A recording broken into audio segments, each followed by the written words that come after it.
So what do you mean by graphical and visual naman? Tama din, rural areas or underserved communities often face the challenges in terms of internet infrastructure and access to digital resources compared to the urban areas.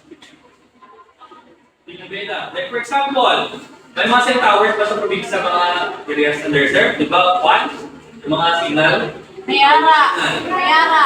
Pero some of that is hindi kailangan kung kumulika function. Yes, sir. Internet, pwede sa kuryente, di ba? Unlike sa urban areas naman, meron sila subdivision between sa rural at sa urban areas. Kung ka sa urban areas, lapit ka sa access sa Internet. internet or technology. Ay, lahat sa mall, may pagkata, baka na yun. Di ba? Unlike naman, may mga wifi, mas simple is wifi. Free wifi. Wi-Fi, di ba? Lapit sila sa access.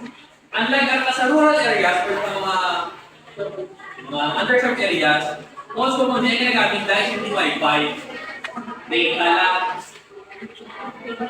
Data is most commonly hindi ko magpaload. Unlike sa urban na balik ka lang sa Wi-Fi, automatically internet ka na. And also, sa rural areas naman is lack of information also. Lack of access sa technology. Ay, hindi masambal sa mga area sa mga bukid-bukid. Wala sa kuryente, mga iba. Kaya internet, hindi pa tubig. Layok pa. Wala sa mga teachers. Wala pa naman pag-iban. So, what is the division between the rural and urban areas? Like geographical disparities. Intindihan? Yes, sir. Yes na lang?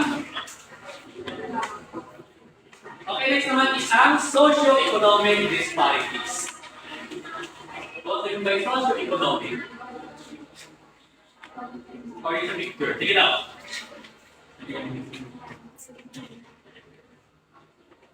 Sige na yung kumita. Socio-economic.